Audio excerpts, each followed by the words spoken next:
Hi guys, എന്നാണ് വിശേഷം? എല്ലാവർക്കും സുഖമാണോ? ഈ വീഡിയോയുടെ ഇങ്ങനത്തെ ഒരു ആഗമനോദ്ദേശം അല്ല ഞാൻ പ്ലാൻ ചെയ്തിരുന്നത്. ആക്ച്വലി ഞാൻ ഒന്നും പ്ലാൻ ചെയ്തിട്ടുണ്ടായിരുന്നില്ല. പിന്നെ ഇവിടെ കിടന്ന കസേര ഉണ്ടപ്പോൾ ഞാൻ വിചാരിച്ചു കസേര ഇറക്കി കയറി വന്നിരിക്കുകയെന്ന്. സോ ഈ വീഡിയോ നമ്മൾ ചെയ്യുന്നതിന് ഒരു വലിയ ഉദ്ദേശമുണ്ട് കേട്ടോ. ഞാൻ ഇൻസ്റ്റഗ്രാമിൽ വീഡിയോസ് പോസ്റ്റ് ചെയ്ത് അത് കുറച്ച് ആൾക്കാരെ നോട്ടീസ് ചെയ്ത് തുടങ്ങിയ കാലഘട്ടത്തിൽ തൊട്ട് ഒത്തിരി ആൾക്കാർ എനിക്ക് പോയി DM ആയിട്ടും അതുപോലെ തന്നെ കമൻ്റ് ആയിട്ടും മെസ്സേജസ് അയക്കാൻ തുടങ്ങി. ഒരുപാട് ചോദ്യങ്ങളായിട്ട് വരാൻ തുടങ്ങി. ഇവർക്കൊക്കെ റിപ്ലൈ ചെയ്ത് തുടങ്ങാനായിട്ട് ഞാൻ ശ്രമിച്ചപ്പോൾ I realised slowly that I'm getting too much messages, too much comments, too much questions to answer, which is not possible for me to do in person. കാരണം ഒരാൾക്ക് ഒരു 500 ആ ഒരു ലെവല് അത്രയൊക്കെ ആൾക്കാർ പേഴ്സണലി എനിക്ക് DM ചെയ്തു എന്ന് പറയുന്നത് എനിക്കൊരു വലിയ കാര്യം. അത്ര ആൾക്കാർ എൻ്റെ അക്കൗണ്ട് കയറി ചെക്ക് ചെയ്ത് അവരെ മെസ്സേജിനെ പ്രസ് ചെയ്ത് പോയിട്ട് എനിക്ക് മെസ്സേജ് അയച്ചത്. I value them so much. Thank you so much for noticing my page and thank you so much for supporting me. But I'm so sorry. I couldn't come to your personal chats and explain what is the situation. I tried to give answers to people like 15% or I would say 10% of people I have given the answers. അവർക്ക് അറിയാം എല്ലാവർക്കും DM പോയിട്ട് reply കൊടുക്കാൻ എനിക്ക് possible ആയിട്ടുള്ള കാര്യമേ അല്ലായിരുന്നു. അതുകൊണ്ട് മാത്രമാണ് ഞാൻ നിങ്ങൾക്ക് റെസ്പോൺസ് തരാതെ. അല്ലാതെ ഒരു കാരണവശാലും don't think that the time you spent on my page was wasted. I'm so sorry for that. വന്ന ക്വസ്റ്റ്യൻസിൽ ഒരുപാട് ക്വസ്റ്റ്യൻസ് ഞാൻ എടുത്തു വെച്ചിട്ടുണ്ടെങ്കിലും ഉണ്ടായിരുന്ന ക്വസ്റ്റ്യൻസിലേറ്റവും വാലിഡ് ആണെന്ന് തോന്നിയ ക്വസ്റ്റ്യൻസ് മാത്രമാണ് ഞാൻ ഈ വീഡിയോയിൽ മെൻഷൻ ചെയ്യാൻ പോകുന്നത്. എന്നോട് ചോദ്യങ്ങൾ ചോദിച്ച ഒരുപാട് ആൾക്കാർ ചോദിച്ചിരുന്ന കാര്യങ്ങളിൽ കുറേയൊക്കെ പേഴ്സണലി ഞാൻ എങ്ങനെ കാനഡയിൽ എത്തി എന്നുള്ളതായിരുന്നു.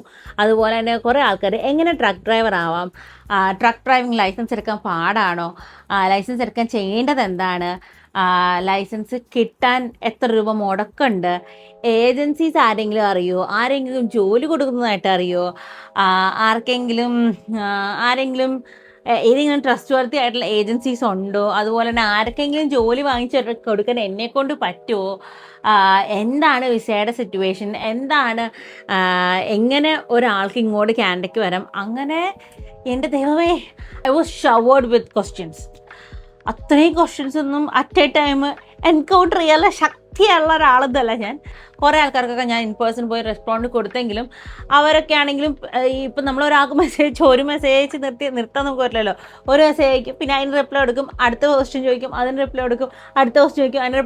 അപ്പോൾ ഒരാൾ തന്നെ എടുക്കുന്ന ടൈം എന്ന് പറഞ്ഞാൽ വളരെയധികം കൂടുതലാണ്. തുടക്കത്തിൽ എനിക്ക് മെസ്സേജ് അയച്ച കുറേ ആൾക്കാർക്ക് ഞാൻ കണ്ടിന്യൂസ് ആയിട്ട് റെസ്പോൺസ് കൊടുത്തായിരുന്നു. പക്ഷേ അതിന് ശേഷം എനിക്കത് പോസിബിൾ അല്ലാണ്ടായി, because I was a full time worker. But ഇപ്പോൾ എനിക്ക് ഇഷ്ടംപോലെ സമയമുണ്ട് ഗൈസ്, ഒത്തിരി സമയമുണ്ട്. ഞാനിപ്പോൾ നാട്ടിലാണ് ഉള്ളത്. ഞാനിപ്പോൾ വന്നിട്ടൊരു 1.5 മാസം കഴിഞ്ഞു. നാട്ടിൽ ഞാൻ എൻ്റെ ഒരു ഫ്രണ്ടിൻ്റെ മീറ്റിംഗ് കൂടാനായിട്ടാണ് വന്നിട്ട് ഇതുവരെ ഞാൻ തിരിച്ചു പോയിട്ടില്ല. തിരിച്ചു പോകും, ഉറപ്പായിട്ട് തിരിച്ചു പോകും. നിങ്ങൾക്ക് ചോദ്യം മനസ്സിലാവുന്നെന്ന് എനിക്കറിയാം. ഉറപ്പായിട്ട് ഞാൻ തിരിച്ചു പോയിരിക്കും. But I won't stay here some long time because it's been 6 years I have been living in Canada. So I should say 6.5. So I thought like why not enjoy a little bit more here. അതുകൊണ്ട് കുറച്ചുകൂടെ നാളെ നിന്നിട്ട് പോകാം എന്നുള്ളതാണ്. അത് മറ്റേ pocket എന്തോരം സംഭവിക്കും എന്നുള്ളതനുസരിച്ച് ഇരിക്കും. How long I will be staying here, how long I will be enjoying Kerala, എന്നിട്ട് പിന്നെ എവിടെയൊക്കെ പോവും എന്നുള്ളതൊക്കെ വഴിയെ നിങ്ങളെ അറിയിച്ചിരിക്കും. ഓക്കെ, എന്തായാലും ഞാൻ വന്ന വഴിക്ക് പല വഴിക്ക് പോയായിരുന്നു. അതിനെക്കുറിച്ച് വീഡിയോ ചെയ്യണമെന്ന് എനിക്ക് ആഗ്രഹമുണ്ട്. But this is a video which I was thinking for so long, which I understood which is very important to do. So this is the video. I am answering all of your questions. Buckle up guys, here comes the real talk. ഈ കാര്യത്തിൽ ഏറ്റവും കൂടുതൽ ചോദ്യങ്ങൾ വന്നത് how did I came to Canada എന്നതാണ്. First of all, I didn't came here as a truck driver.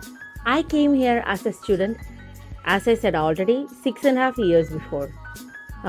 I was a baking and pastry arts management student. I finished my program of 2 years. I worked as a baker for 2 years. I got my PR. Then only I changed my career to truck driving. പല സിറ്റുവേഷൻസും കൊണ്ട് 1 മാസം കൊണ്ട് തീർക്കേണ്ട programme ഞാൻ ഒന്നര വർഷം എന്ന് പറയാനോ 1 വർഷം കൊണ്ടാണ് തീർത്തതെന്ന് പറയാം. 2022 ഞാൻ സ്റ്റാർട്ട് ചെയ്തെങ്കിലും I finished the program only by 2023. അതിനെക്കുറിച്ച് ഡീറ്റെയിൽ ആയിട്ട് അറിയണമെങ്കിൽ we'll do a part 2 about this, explaining how it took me that much time. That's one of the reason why you should be only going to good schools.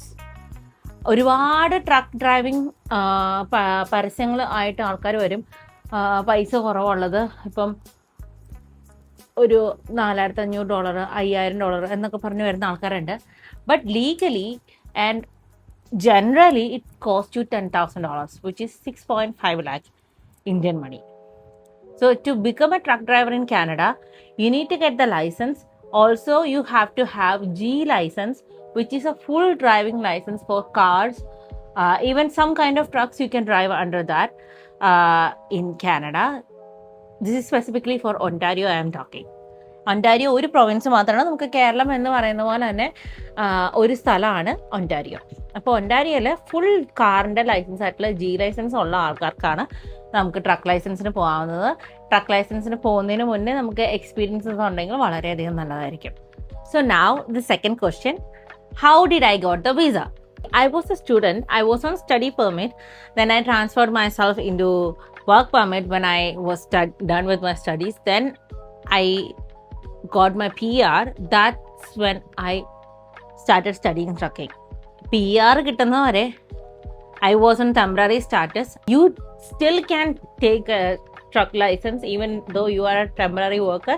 You can take the truck license, but it's going to be quite hard for you because you won't get part-time jobs for trucking. So because you won't get part-time jobs for trucking, as being a student, it's not a good idea to spend that kind of money for a single license. That's my advice, but it's all up to you. What do you want to do, right? First of all, think before you act. A lot of things can go south, so be very careful. കാരണം ഒരുപാട് മേഖലയിൽ ആൾക്കാർ പറ്റിക്കാനായിട്ട് തയ്യാറായിട്ട് നിൽക്കുന്നവരുണ്ട്. എനിക്ക് message അയക്കുന്നവർ ശരിക്കും പറഞ്ഞാൽ നാട്ടിൽ നിന്നുള്ളവർ മാത്രമല്ല, എനിക്ക് ഒരുപാട് ആൾക്കാർ ദുബായ്, യൂറോപ്പ്, അതുപോലെ തന്നെ യൂറോപ്പിലേക്ക് പോകാനിരിക്കുന്നവർ, കുറേ ആൾക്കാർക്ക് അസ്യൂം ചെയ്തു യൂറോപ്പിലാണ് ഞാനെന്നുള്ളത്. I'm telling you guys again, I am not in Europe, I live in Canada.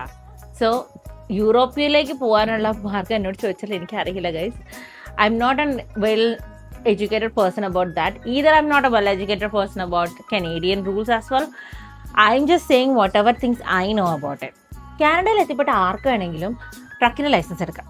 But എല്ലാവരും പ്രതീക്ഷിക്കുന്നത് എന്താണെന്ന് വെച്ച് കഴിഞ്ഞാൽ ഭയങ്കര രസമല്ലേ, പല പല നാടുകളിൽ പോകും, ഡ്രൈവ് ചെയ്യാം, പല കൾച്ചേഴ്സ് കാണാം, നമ്മുടെ ബോസ് നമ്മൾ മാത്രമാണ്, നമ്മുടെ കൂടെ ആരും ഡ്രൈവ് ചെയ്യാൻ വേറെ വരുന്നില്ല, നമ്മളാണ് എല്ലാ കാര്യങ്ങളും ചെയ്യേണ്ടത്. അതെ, നമ്മളാണ് എല്ലാ കാര്യങ്ങളും ചെയ്യേണ്ടത്. So trucking is not an easy job. Anybody out there is thinking that it's just a job, you just need to drive, you can see multiple places. Yes, of course you can see multiple views, multiple places, but it's a job which require you to drive 11 hours a day. നിങ്ങളുടെ tyre കറങ്ങുമ്പോഴാണ് you are making money. Only when your tyres are running, otherwise you are not making any money. So it is a job which will give you a lot of view, a lot of stuff, but you can't just go out of this highway and explore that place. You can only watch it and drive past it, that's all. So that is the reality of trucking. So if anybody is interested in doing that, please go ahead. It's a wonderful job. You will be out for 1 week, 2 weeks. There is people who goes for months. There's multiple version of doing this. There is people who do local like me. I used to drive to California, but I stopped it. Now I am doing local. Spousal visa like kittuvarna kalath, it was one of the best options people used to use, but that's not the story anymore. Canada is actually overpopulated now. People are saying they need more people. They need people only on the outskirts. They don't need people in the cities because cities are overpopulated already. Cities have too much people. It's super expensive to live in the cities. Who would want to be in somewhere when you have an option to be there for -20 and then you have to go for -30 just because you need a job. So that is the reality. And with trucking, you are gonna be encountering different weathers, different timelines, different states. Every single day you will be in different time zones. So that is the reality of trucking. Another reality. കാനഡയിലേക്ക് വരാൻ ആഗ്രഹിക്കുന്ന ഒരാൾക്ക് ഏറ്റവും കൂടുതൽ toughest ആയിട്ട് തോന്നാൻ പോണ ഒരു കാര്യം എന്ന് പറഞ്ഞാൽ വിസ കിട്ടലാണ്. വിസ കിട്ടുക എന്നുള്ള പ്രോസസ്സ് കടന്നിട്ടാണ് ട്രക്കർ ആവുക എന്നുള്ള പ്രോസസ്സിലേക്ക്, അല്ലെങ്കിൽ അതിന് വരുന്ന ചിലവ് എന്താണോ എന്ന് ചിന്തിക്കുന്നതിൽ അർത്ഥമുള്ളൂ. കാരണം വിസ കിട്ടാൻ ഇപ്പോൾ അത്യാവശ്യം നല്ല രീതിയിൽ പാടാണ്. പണ്ടിപ്പം നമ്മൾ പോയ സമയത്ത് പിന്നെ അവർക്ക് ആൾക്കാരെ വേണ്ട ആവശ്യമുണ്ടായിരുന്നു. പക്ഷേ അഫ്ഗാനിസ്ഥാനിലും യുക്രൈനിലും യുദ്ധങ്ങൾ സംഭവിച്ചതിൻ്റെ ആ ഒരു ഇതിൽ ഒരുപാട് റെഫ്യൂജീസ് വരികയും അതിനോടൊപ്പം തന്നെ ഒരുപാട് ആൾക്കാർ കൊറോണ കാരണം വരാൻ പറ്റാണ്ടിരുന്നവരെല്ലാവരും കൂടെ മാസീവ് ഇമിഗ്രേഷനാണ് 2021, 2022, 2023 ആൻഡ് 2024 സംഭവിച്ചങ്ങനെ, which made Canada overly populated. Bad for us because it reduced the amount of jobs we have. കാരണം കടകളൊന്നും പുതിയതായിട്ട് തുറന്നിട്ടില്ല കൊറോണ കാരണം, അല്ലെങ്കിൽ അഫ്ഗാനിൽ നിന്ന് ആൾക്കാർ വന്നുകൊണ്ടോ യുക്രൈനിൽ നിന്ന് ആൾക്കാർ വന്നുകൊണ്ടോ പുതിയ കടകളൊന്നും തുറന്നിട്ടില്ല, പുതിയ സ്ഥാപനങ്ങളൊന്നും തന്നെ ഓപ്പൺഡ് അല്ല. എല്ലാം പഴയതുകൊണ്ടതിനകത്ത് തന്നെയാണ് ആൾക്കാർ വർക്ക് ചെയ്യാൻ നോക്കണം. അപ്പോൾ പുതിയതായിട്ട് വന്ന ഒരാൾ നോക്കുന്ന ചെറിയ ജോലികൾ തന്നെയായിരിക്കും പണ്ട് ഇവിടെ നിൽക്കുന്ന ആൾക്കും ഉള്ളത്. അപ്പോൾ അയാൾ പോയാൽ മറ്റൊരാളെ കിട്ടും എന്നുള്ളൊരു സിറ്റുവേഷൻ എംപ്ലോയർക്ക് വരുമ്പോൾ നമ്മൾ എംപ്ലോയർക്ക് വാല്യൂ ഇല്ലാണ്ടാവും, പട്ടീനെ പോലെ ട്രീറ്റ് ചെയ്യാൻ തുടങ്ങും. നമ്മളത് സഹിക്കേണ്ടി വരും. നമ്മളത് സഹിക്കാൻ പറ്റാത്ത പക്ഷെ നമ്മൾ അവിടെ നിന്ന് രാജിവെക്കുന്നു. മറ്റവൻ അപ്പം തന്നെ അടുത്ത ദിവസം അവൻ ആളെ കിട്ടുന്നു, നമ്മുടെ അന്നം മുട്ടുന്നു. അതാണ് റിയാലിറ്റി. സോ ഇപ്പോൾ നടക്കുന്നോണ്ടിരിക്കുന്നത് അതാണ് ശരിക്കും പറഞ്ഞാൽ. സോ അതുകൊണ്ട് തന്നെ കാനഡയിലേക്ക് ഇനി വരാൻ ഞാൻ ആരെയും തന്നെ സജസ്റ്റ് ചെയ്യില്ല. Till like for 5 years I won't suggest anybody to come to Canada because Canada is already overpopulated. But don't judge me by saying this. Canada is not a place where you can't make things work out. If you are a person who is consistent, who never stops, a person who will always go for it every single day, snow, rain, sun, anything. If you are a person who can go for that kind of commitment, obviously you are always welcome to any country. Canada has a lot of things to offer. If you are capable of doing that, only then come. Otherwise, wait a little bit longer because I am 100% sure the economy will come back. It will come back in a situation that it will come back steady up. അതുവരെ wait ചെയ്യുക, അത്രേ പറയാനുള്ളൂ. അപ്പോൾ എന്തായാലും നമ്മൾ ഇത്രയും കാര്യങ്ങളൊക്കെ പറഞ്ഞ ടോപ്പിക്കിൽ നിന്ന് വ്യതിചലിച്ച് പോയിരിക്കുന്നു. അപ്പോൾ നമ്മുടെ topic is visa. How to get visa. Visa കിട്ടാനായിട്ട് 2-3 മാർഗ്ഗങ്ങളാണുള്ളത്. ആദ്യം പറഞ്ഞ പോലെ ഞാൻ ചെയ്ത പോലെ സ്റ്റുഡൻ്റ് ആയിട്ട് വന്നിട്ട് വർക്ക് പെർമിറ്റ് ഒക്കെ കഴിഞ്ഞ് PR ഒക്കെ ആയിട്ട് ചെയ്യുകയാണെങ്കിൽ കുറച്ചുകൂടെ സ്റ്റേബിൾ ആയിട്ടുള്ള ഒരു ലൈനാണ്. സ്റ്റുഡൻ്റ് ആയിട്ട് വന്ന് വർക്ക് പെർമിറ്റ് എടുത്ത് പിന്നെ PR കൂടെ ആയിട്ട് നമ്മൾ ട്രക്കാറാകുമ്പോൾ യു ഹാവ് എ ബേസ്. നിങ്ങൾ ഒരു അൺസർട്ടൈൻ സിറ്റുവേഷനിലല്ല നിൽക്കണത്, ഒരു വിഗിളി സിറ്റുവേഷൻ അല്ല നിങ്ങൾക്ക് അറിയാം ഇപ്പോൾ ഇത് വർക്കൗട്ട് അല്ലെങ്കിൽ നമ്മൾ അടുത്ത പണിക്ക് വേണ്ടി ജീവിക്കാൻ നമുക്ക് പറ്റുമെന്ന് നമുക്കറിയാം. അപ്പോൾ നമുക്ക് പൈസ ഉണ്ടാക്കണതും ആണെങ്കിലും ജീവിക്കാനാണെങ്കിലും ഒരു സ്റ്റേബിൾ ഉണ്ട്, നമുക്കൊരു അടിത്തറയുണ്ട്. ആ അടിത്തറയിൽ നിന്ന് ഉള്ള കളിയാണ് സ്റ്റുഡൻറ്റ് വിസ എടുത്ത് വരുന്ന ആൾക്കാരുടെ story. If you are keep going with the same idea and keep going till there. But ഇതിന് എടുക്കുന്ന ഒരു ടൈം എന്ന് പറഞ്ഞു കഴിഞ്ഞാൽ it takes right now PR ഇട്ട നല്ല ലോങ് ടൈമാണ്. 2019 എൻ്റെ ഒപ്പം വന്ന ആൾക്കാർക്ക് ഇപ്പോൾ ഈ കഴിഞ്ഞ ഒരു 4 മാസം മുന്നേ ഒക്കെ PR ആയ ആൾക്കാരുണ്ട്. 2019 എൻ്റെ ഒപ്പം വന്ന ആൾക്കാരുടെ കാര്യമാണ് ഞാൻ പറഞ്ഞത്. 6 വർഷമായിട്ട് കാനഡയിലുള്ള ആൾക്കാർ. അപ്പോൾ PR കിട്ടി ഓക്കെ ആവുമെന്ന് പറയണത് അതും ഒരു ഞാണിന്മേക്കളി തന്നെയാണ്. അത് കഴിഞ്ഞാൽ സ്റ്റേബിളാണ്, അത് കഴിയുന്നത് വരെ ഞാണിന്മേക്കളിയാണ്. അതുകൊണ്ട് തന്നെ സ്റ്റുഡൻറ്റ് വിസ ഭയങ്കര എക്സ്പെൻസീവുമാണ്. അതുപോലെ തന്നെ എൻ്റെ എക്സ്പെൻസീവ് പറഞ്ഞില്ലല്ലോ അല്ലേ, എക്സ്പെൻസീവ് എന്നൊക്കെ പറഞ്ഞു കഴിഞ്ഞാൽ സ്റ്റുഡൻറ്റ് വിസ ഇപ്പോൾ അത്യാവശ്യം നല്ല രീതിയിൽ എക്സ്പെൻസീവാണ്. കാരണം സ്റ്റുഡൻ്റ് ആയിട്ട് പോകുന്ന ഒരാൾക്ക് 3-4 സെമിസ്റ്റർ എങ്കിലും ഉണ്ടാവും. 4 സെമിസ്റ്റർ ഉണ്ടെങ്കിലാണ് 2 വർഷത്തെ പ്രോഗ്രാമായിട്ട് അതിനെ കൺവേർട്ട് ചെയ്യാൻ പറ്റുള്ളൂ. അങ്ങനെ ചെയ്താൽ മാത്രമാണ് നമുക്ക് 3 വർഷത്തെ സ്റ്റേ ബാക്ക് കിട്ടുള്ളൂ. അപ്പോൾ 4 വർഷത്തേക്ക് 4 സെമിസ്റ്ററിൻ്റെ ഫീസും കൂടെ കൂടി ഒരു 30 lakh എങ്കിലും നമ്മൾ കൈ കയറണം. 20,000 to 22,000 ഒക്കെ ആവുന്ന കോളേജസാണ് ഇപ്പോൾ ഉള്ളത്. നമ്മളൊക്കെ പോയപ്പോൾ അത്ര എമൗണ്ട് ഉണ്ടായിരുന്നില്ല. നമ്മൾ പോയപ്പോൾ 24 ആയിരുന്നു എമൗണ്ട്. ഇപ്പോൾ ഒരു 30 എങ്കിലും വേണം നിങ്ങൾക്ക്. ആൻഡ് പ്ലസ് നിങ്ങൾ അവിടെ ചെന്ന് കഴിയുമ്പോൾ നിങ്ങളുടെ മാസവരുമാനം, ഇപ്പോൾ ഒരാളവിടെ ചെന്ന് കഴിയുമ്പോൾ തന്നെ നമുക്ക് ജോലി കിട്ടില്ല. അതുകൊണ്ട് തന്നെ മാസവരുമാനത്തിനായിട്ട് നമ്മൾ ഇവിടുന്ന് പൈസ ഇട്ട് അക്കൗണ്ടിലിട്ട് കൊടുക്കണം. അതിൻ്റെ പേരാണ് GIC. അതായത് നമ്മളിരുന്ന് ഈ പൈസ നമുക്ക് തിരിച്ച് വലിക്കാൻ പറ്റില്ല. It will go to a Canadian bank and it will be there till the day you reach there. And when you reach there അവിടെ ചെന്ന് നിങ്ങളുടെ GIC അക്കൗണ്ട് ഓപ്പൺ ചെയ്താൽ മാസം ഒരു ഇത്ര തുകയായിട്ട് നിങ്ങളുടെ ആ പൈസയിൽ നിന്ന് തന്നെ പൈസ വന്നുകൊണ്ടിരിക്കുക. നിങ്ങൾക്ക് അങ്ങനെ ഒരു വർഷത്തേക്ക് നമുക്ക് കിട്ടാൻ വേണ്ടി 12 ലക്ഷം രൂപയാണ് ഇപ്പോഴത്തെ കണക്കനുസരിച്ച് നമ്മൾ അക്കൗണ്ടിലിടുക. അതായത് $20,000. പണ്ട് $10,000 ആയിരുന്നു. ഞങ്ങളൊക്കെ പോയ സമയത്ത് $10,000 ആയിരുന്നു. അന്ന് 5.5 ലക്ഷം രൂപ മതിയായിരുന്നു. നമുക്ക്. പക്ഷേ ഇന്ന് അതിൻ്റെ വാല്യൂ അവർ ഇൻക്രീസ് ചെയ്ത് 12 ലക്ഷം ആക്കിയേക്കുവാണ്. സ്റ്റുഡൻറ്റ് വിസയ്ക്ക് വേണ്ടി ഒരു 42 ലക്ഷം രൂപയുടെ ചിലവ് ജസ്റ്റ് ഫീസും ഇതും കൂടെ കൂടി ഞാൻ പറഞ്ഞു. പിന്നെ ബാക്കി പ്രോസസ്സിങ് ഫീസ്, ഫ്ലൈറ്റിന് ടിക്കറ്റ്, നമുക്ക് സാധനങ്ങൾ മേടിക്കൽ, പിന്നെ അവിടുത്തെ റൂം എടുക്കൽ, അങ്ങനെ കുറേ കാര്യങ്ങളായിട്ടൊരു 3 ലക്ഷം 4 ലക്ഷം രൂപയുടെ കരുതിയാൽ ഒരു 45 ലക്ഷം രൂപ ബഡ്ജറ്റ് ഉണ്ടെങ്കിൽ yes of course please go head, you can go there, but don't think that you're going to get it tomorrow. You will get it. ഒരു റൂൾ വന്ന് ചേഞ്ച് ചെയ്യാൻ പറ്റാത്തൊരു പൊസിഷൻ ആയിട്ടുള്ള എന്തെങ്കിലും ഒരു കോഴ്സ് ആയിരിക്കണം നമ്മൾ എടുത്തിരിക്കുന്നത്. പിന്നെ ആദ്യം ഞാൻ പറഞ്ഞ പോലെ കൺസിസ്റ്റൻ്റ് ആയിരിക്കണം. Consistency is the key. If you are consistent you can get anything over there, but if you are not a person who can work hard consistently, you can't. You spend the entire savings of your family just to make you reach there. So you need to value it. If you are capable enough to value it, then only go for this option. So the first one is student visa. Then comes spousal visa. Spousal visa ഇപ്പോൾ available അല്ല. നമ്മൾ ഈ എല്ലാവരും പറയുന്ന പോലെ പാവാട visa എന്നൊക്കെ പറയില്ലേ, അങ്ങനെയൊക്കെ പറഞ്ഞാൽ ഭയങ്കര റേസിസാണ് കേട്ടോ. അത് ശരിക്കും ആ ആൾക്കാർ ഒരുപാട് കഷ്ടപ്പെട്ടിട്ടായിരിക്കും അവരും വന്നതാണ്. ഇപ്പം ശരിയാണ്, ഭാര്യമാർ പഠിക്കാൻ വന്നിട്ട് അവർക്ക് കൂടെ വരുന്ന ആൾക്ക് ഫുൾ ടൈം വർക്ക് പെർമിറ്റ് കിട്ടും. പക്ഷേ 2 ആൾക്ക് ജീവിക്കണമെങ്കിൽ 2 ആളും പണിയെടുക്കണം. ഒരാൾക്ക് ജീവിക്കണമെങ്കിൽ ഒരാൾ പണിയെടുക്കണം. ഒരാളുടെ ശമ്പളം കൊണ്ട് 2 ആൾ ജീവിക്കൽ പോസിബിൾ അല്ല. ഒരുപാട് പേര് പഠിക്കാനായിട്ട് വന്നിട്ട് ഹസ്ബൻഡ്സിന് പണിക്ക് വിട്ട് ഫുൾ ടൈം എമൗണ്ടിൽ അവരെ പണിക്ക് വിടുന്നു. അതിന് ഈ പെൺകുട്ടികൾ 2 കൊല്ലം അവർ ഈസി ആയിട്ട് പഠിച്ചു പോകുന്നത്. അവർ പഠിച്ചാൽ മാത്രം മതി അവർക്ക് ആ ടൈമിൽ, like A student who studies here. പക്ഷേ ആ സമയത്ത് ഫുൾ ടൈം വർക്ക് ചെയ്യുവാണ് ഈ ഹസ്ബൻഡ്.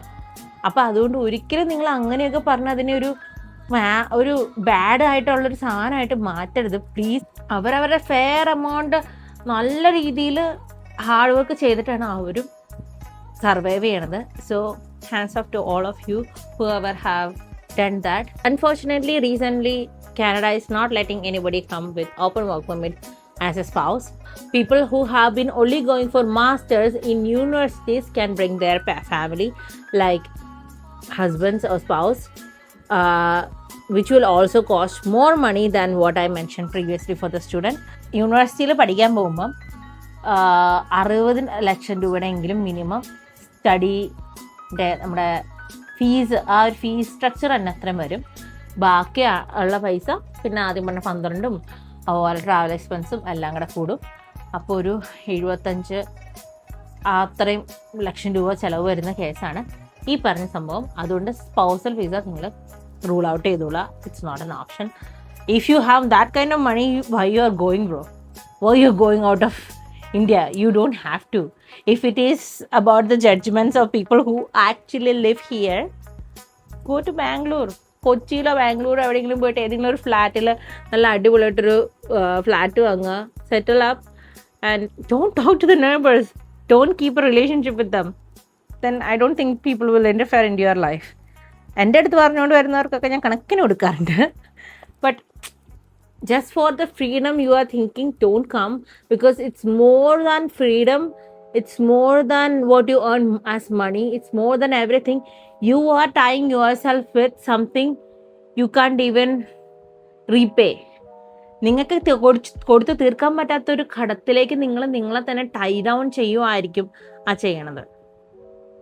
നമ്മൾ ഒരു ദിവസം ജോലിക്ക് പോവാതെ വീട്ടിൽ കയറി ഇരുന്നാൽ അയ്യോ ഇന്ന് $100 ഉണ്ടാക്കിയില്ലല്ലോ എന്ന് ചിന്തിക്കുന്ന ഒരു സിറ്റുവേഷനിൽ ജീവിക്കുന്ന ആൾക്കാരാണ്. Yes, we do have freedom, we do live like the way we won't.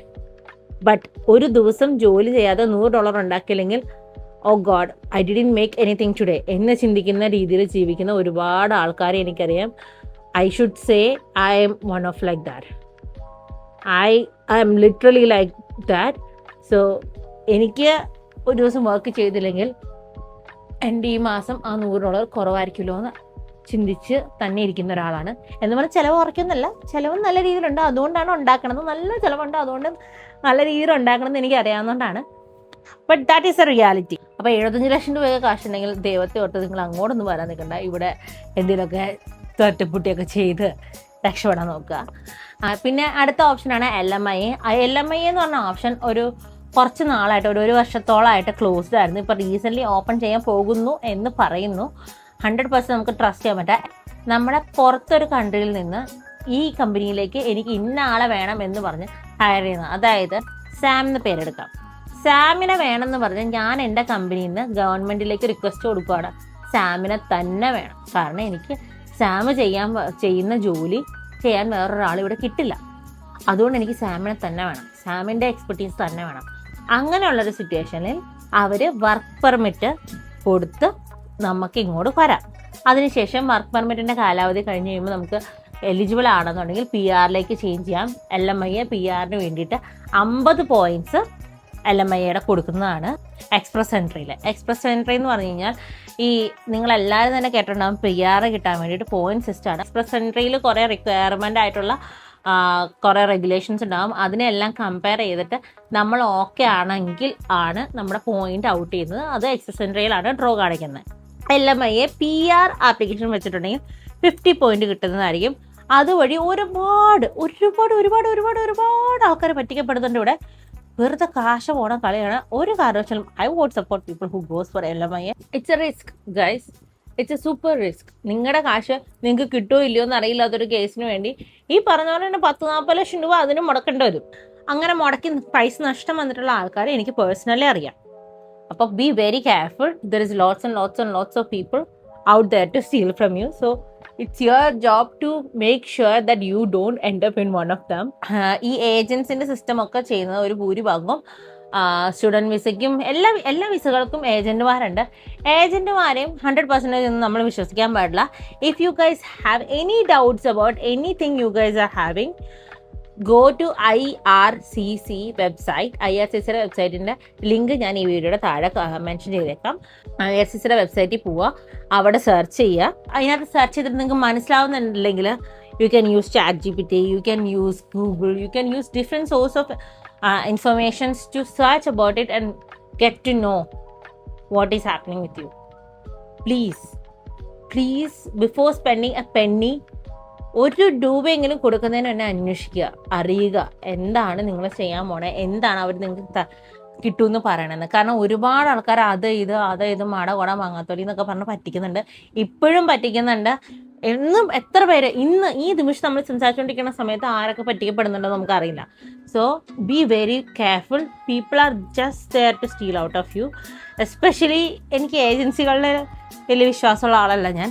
എന്നെ കോൺടാക്ട് ചെയ്ത ഏജൻസീസ് ഉണ്ട്, ഹെൽപ്പ് ചെയ്യാമോ, നിങ്ങൾ റെഫർ ചെയ്താൽ എനിക്ക് പൈസ തരാം എന്നും പറഞ്ഞിട്ട് I said no to them. Because ഇപ്പം നമ്മൾ ഈ ചെയ്യുന്ന കാര്യത്തിൽ എവിടെയെങ്കിലും ഒരു റിസ്ക് വന്നാൽ അത് നമുക്കൊരു കറയാം, നമ്മുടെ മനസ്സിലൊരു കറയാം. ഓരോ വീടുകളുടെയും സ്വപ്നങ്ങളാണ് ഈ ഓരോ ആൾക്കാർ. ഓരോ വീട്ടിലും നിന്നും കൊണ്ടുവരുന്ന ആ വീട്ടിൽ ഇപ്പം എൻ്റെ തന്നെ അച്ഛൻ്റെ ആയുസിൽ എൻ്റെ അച്ഛൻ്റെ പെൻഷൻ പൈസ കൊണ്ടാണ് ഞാൻ പോയത്. എൻ്റെ അച്ഛൻ 29 വർഷം വർക്ക് ചെയ്തതിൽ ഈ പെൻഷൻ പൈസ കിട്ടിയത് കൊണ്ടാണ് ഞാൻ പോയത്. സോ അതൊക്കെ എൻ്റെ അച്ഛൻ്റെ ആയുസിൻ്റെ സമ്പാദ്യം അത്. അതുപോലെ തന്നെയാണ് ഓരോരുത്തർക്കും. അതുകൊണ്ട് നിങ്ങൾ ആദ്യം തന്നെ ചിന്തിക്കുക, നിങ്ങൾ ചെയ്യണ കാര്യം ജസ്റ്റ് പുറത്തോട്ട് പോകാനുള്ള ഒരു എക്സൈറ്റ്മെൻറ്റിനേക്കാൾ അപ്പുറത്തേക്ക് നിങ്ങൾക്ക് ആഗ്രഹമുള്ള കാര്യത്തിൽ നേടുമ്പോൾ അത് ശരിയായ മാർഗത്തിലാണോ എന്നുള്ളത് please please please please please I stress on it as much as I can. Please search about it. Get to know what you are having. Get to know what you are going to do. Get to know what they are going to do with your money. That's your biggest challenge. I know it's going to be biggest challenge before giving them a penny. അതാണ് എൻ്റെ opinion. ഇനി അടുത്ത ചോദ്യമാണ്. ഇതൊരു ചെറിയ ഉത്തരം തരുന്ന ചോദ്യമായിരിക്കും. എങ്ങനെ ട്രക്ക് ഡ്രൈവറായിട്ട് കാനഡയ്ക്ക് വരാമെന്ന്. ഇന്ത്യൻ ഹെവി ലൈസൻസ് ഒന്നും ഇവിടെ വാലിഡ് ആവില്ല. ഇന്ത്യൻ ഹെവി ലൈസൻസ് ഉള്ള ആൾക്കാർ 30 വർഷമായിട്ട് ഇന്ത്യയിൽ ട്രക്ക് ഓടിച്ചുകൊണ്ടിരുന്ന ഒരു അപ്പച്ചനും ആ പുള്ളിയുടെ മകനും കൂടെ ഞാൻ പഠിച്ചുകൊണ്ടിരുന്ന സമയത്ത് ഞാൻ പഠിച്ചുകൊണ്ടിരുന്ന സ്കൂളിൽ ട്രക്കിൻ്റെ ലൈസൻസ് പഠിക്കാനായിട്ട്. അപ്പോൾ അവരെന്താ ചെയ്തതെന്ന് വെച്ച് കഴിഞ്ഞാൽ ഒരു ട്രക്കും ട്രെയിലറും കൂടെ കൂടി അപ്പനും മകനും കൂടെയും കൊടുത്തേക്കുവാണ്. അവർ വരും, അവരുടെ കൂടെ നടക്കുന്ന കുറച്ച് പിള്ളേരുണ്ടാവും. ഫ്രീ ആയിട്ട് ഈ പുള്ളി അവിടെ പിള്ളേരെയും പഠിപ്പിക്കുന്നുണ്ട്, പുള്ളിയുടെ മകനെയും പഠിപ്പിക്കുന്നുണ്ട്, പുള്ളിക്കും അവർ വഴി ലൈസൻസ് കിട്ടുകയാണ്. അപ്പോൾ ആ ഒരു മേഖലയിലേക്ക് അങ്ങനെയായിരുന്നു അവരുടെ ഒരു റണ്ണിങ് നടന്നുകൊണ്ടിരുന്നത്. പക്ഷേ സ്റ്റിൽ തിങ്ക് 30 വർഷത്തെ എക്സ്പീരിയൻസ് ഇറ്റ്സ് നോട്ട് എറൈസബിൾ. മാറ്റൊന്നും കളയാൻ പറ്റുന്ന സീനല്ല അത്. പക്ഷേ they don't accept it. You have to get a license from Canada. Only with a license from Canada you can drive in Canada, because it's not just Canada, it's going to be Canada, USA, Mexico, different countries you can drive with that license. So അതുകൊണ്ട് തന്നെ അത് ഭയങ്കര strict ആണ്. നമ്മുടെ നാട്ടിലെ heavy ലൈസൻസും കൊണ്ട് കാനഡയിൽ ട്രക്ക് ഡ്രൈവറായിട്ട് വരാൻ പറ്റില്ല. തീർത്തും ഞാൻ പറയണ, ആരെങ്കിലും നിങ്ങളങ്ങനെ പറഞ്ഞ് പറ്റിക്കുന്നുണ്ടെങ്കിൽ തലമുട്ട അടിച്ച് പൊട്ടിച്ചോളുക. You can't. So please be aware of people who is there to steal from you. ഞാൻ ആദ്യം പറഞ്ഞ 2 രീതിയിൽ വിസ ഉള്ള ആൾക്ക് മാത്രമാണ്. ആദ്യത്തെ point is getting A visa. Visa കിട്ടിയാൽ മാത്രം പ്രൊഫഷനെ കുറിച്ച് ചിന്തിക്കുക. വിസ കിട്ടാതെ പ്രൊഫഷനെ കുറിച്ച് ചിന്തിച്ചിട്ട് ഒരു കാര്യമില്ല. കാരണം വിസ കിട്ടാനാണ് ഏറ്റവും പാട്. അല്ലെങ്കിൽ പിന്നെ ഈ പറഞ്ഞ പോലെ ഇപ്പോൾ ദുബായിൽ നിന്ന് വന്ന ഒരാൾ കാനഡയിൽ വന്ന് ലൈസൻസ് എടുത്തു. അതുപോലെ തന്നെ എന്നെ പഠിപ്പിച്ചുകൊണ്ടിരുന്ന സാറ് ജർമ്മനിയിൽ 13 വർഷം കണ്ടിന്യൂസ് ആയിട്ട് വർക്ക് ചെയ്തുകൊണ്ടിരുന്ന മനുഷ്യനാണ്. ആ പുള്ളിക്കും ഇവിടെ കാനഡയിൽ വന്ന് വീണ്ടും ലൈസൻസ് എടുക്കേണ്ടത്. മൊത്തം പുള്ളിക്ക് 25 വർഷത്തെ എക്സ്പീരിയൻസ് കാണുന്നുണ്ട്. അതിൽ 13 വർഷത്തെ എക്സ്പീരിയൻസ് പുള്ളിക്ക് ജർമ്മനിയിലാണ്. അതുകൊണ്ട് പുള്ളിയുടെ ആ 13 വർഷം കാണിക്കണം. പുള്ളിക്ക് ലീഗലി ഇൻഷുറൻസിൽ 12 വർഷം മാത്രമേ എക്സ്പീരിയൻസ് കാണിക്കുന്നുള്ളൂ. Actually it's a real loss. ദുബായിൽ നിന്നുള്ള സിസ്റ്റം ശരിക്കും എനിക്ക് അറിയത്തില്ല. യൂറോപ്പിൽ നിന്നുള്ള സിസ്റ്റം ഇതാണ്. നാളെ റീസെൻ്റ്ലി എനിക്കറിയുന്ന ഒരാൾ ദുബായിൽ നിന്ന് വന്നായിരുന്നു. പുള്ളി ഇവിടെ വന്ന് ലൈസൻസ് എടുക്കുകയാണ് ചെയ്തേക്കണേ. ഇതിൻ്റെ ഒന്നും ആധികാരികമായ ഉത്തരങ്ങളാണ് ഇതെന്ന് ഞാൻ ഒരിക്കലും അവകാശപ്പെടുന്നില്ല. എനിക്ക് ആധികാരികമായിട്ട് പറയാനുള്ള അധികാരവും ഇല്ല. ഞാൻ പറയുന്ന കാര്യങ്ങളിൽ എന്തെങ്കിലും കഴമ്പുണ്ടെന്ന് നിങ്ങൾക്ക് തോന്നുകയാണെന്നുണ്ടെങ്കിൽ ആ ഇൻഫർമേഷൻസ് എടുക്കുക. Go talk to multiple people. ഞാൻ ഒരു കാര്യം പറയുന്നത്, അനഘ ഇങ്ങനെ പറഞ്ഞു അപ്പോൾ അത് തന്നെയായിരിക്കും എൻ്റെ സത്യം എന്ന് വിശ്വസിക്കരുത്. Go to multiple people, get to know multiple informations and then decide what to do. ഒരു കാര്യത്തിനെ 10,000 പ്രാവശ്യം നമ്മൾ അനലൈസ് ചെയ്യാനായിട്ട് ഒരു 100 ആൾക്കാരെങ്കിലും വിളിക്കണ്ടേ 10,000 പ്രാവശ്യം അനലൈസ് ചെയ്യണമെങ്കിൽ? ഞാനൊക്കെ ഒരു കാര്യം എടുക്കണമെങ്കിൽ ആ കാര്യത്തിൻ്റെ എക്സ്പെർട്ടീസ് ഉള്ള ഒരു 5-6 ആളെങ്കിലും മിനിമം വിളിക്കും ഞാൻ. ഒരു മാക്സിമം എൻ്റെ ഗോൾ 10 പേരെങ്കിലും വിളിക്കണം എന്നുള്ളതാണ് എൻ്റെ ഗോള്. കിട്ടുന്ന മാക്സിമം ആൾക്കാരെങ്കിലും തപ്പി മരിക്കും. എന്നാലും I will. That is my commitment to myself. Over your expectations or over your excitement about going out of India, be very vigilant. നിങ്ങൾ ചെയ്യുന്ന കാര്യം എന്താണെന്ന് ക്ലിയർ ആയിട്ട് നിങ്ങൾ അറിഞ്ഞിരിക്കുക. സോ ഇപ്പം തന്നെ നമ്മുടെ വീഡിയോ ഏറെക്കുറെ അത്യാവശ്യം നല്ല രീതിയിൽ ലോങ് ആയിട്ടുണ്ട്. പക്ഷെ നമ്മുടെ ക്വസ്റ്റ്യൻസ് ഒന്നും തീർന്നിട്ടില്ല. ഒരുപാട് ക്വസ്റ്റ്യൻസ് ഇനി ആൻസർ ചെയ്യപ്പെടേണ്ടതുണ്ട്. ഈ പറഞ്ഞ 2 കാര്യങ്ങളും വളരെയധികം ഇമ്പോർട്ടൻറ്റും അതുപോലെ തന്നെ ഇത്രയും എക്സ്പ്ലെയിൻ ചെയ്യേണ്ടതുമായിരുന്ന കാര്യങ്ങളായതുകൊണ്ടാണ് ഇത്രയും ലോങ് ആയി പോയത്. I hope you guys enjoyed this video. അപ്പോൾ ഇതിൻ്റെ സെക്കൻഡ് പാർട്ടായിട്ട് ഞാൻ എത്രയും പെട്ടെന്ന് വരുന്നതായിരിക്കും. അപ്പോൾ ഈ വീഡിയോ ഇഷ്ടപ്പെട്ടിട്ടുണ്ടെങ്കിൽ please do comment. If you guys have any doubts or anything, please do comment on this video. അപ്പം ഞാനത് പെട്ടെന്ന് തന്നെ ശ്രദ്ധിക്കപ്പെടും എനിക്ക്. അപ്പോൾ തന്നെ നിങ്ങൾക്ക് റിപ്ലൈ തരാൻ പറ്റും.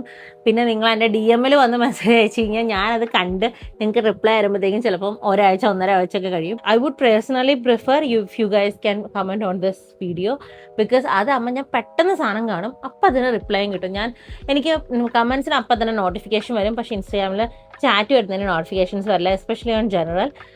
എൻ്റെ പ്രൈമറി ചാറ്റ്സിൽ കിടക്കുന്നതിന് മാത്രമാണ് എനിക്ക് നോട്ടിഫിക്കേഷൻ വരുന്നത്. ജനറലിൽ ഒരുപാട് ആൾക്കാർ മെസ്സേജ് അയക്കുന്നതുകൊണ്ട് തന്നെ ഞാൻ അറിയാനേ പോകുന്നില്ല. നിങ്ങൾക്ക് റിപ്ലൈ കിട്ടണമെന്ന് നിർബന്ധമുള്ള ആളാണെങ്കിൽ please do comment on the video. If you guys have any opinion about this, please do comment on it. We can discuss. I'm not saying I'm the final word. I'm not saying whatever I'm said is the only thing which is right. I'm saying this is the information I have, and search about it, get to know about it, and please be aware of what you are doing. ഇത്രയും informations ഒക്കെ നിർത്താണ്ടിരുന്ന് ചിലപ്പല എന്ന് പറഞ്ഞല്ലേ ഞാൻ. എന്നെ ഒന്ന് subscribe ഒക്കെ ചെയ്തൊന്ന് സപ്പോർട്ടൊക്കെ ചെയ്യുകയാണെങ്കിൽ നന്നായിരുന്നു. ചുമ്മാ പറഞ്ഞതേ ഉള്ളൂ, നിങ്ങളുടെ ഒരു ഇഷ്ടം പോലെ. എന്നാലും നിങ്ങളൊന്ന് സപ്പോർട്ട് ചെയ്താൽ എനിക്കൊരു സന്തോഷമൊക്കെ ആകുമായിരുന്നു. ഓക്കെ, അപ്പം ശരി, ബൈ ബൈ.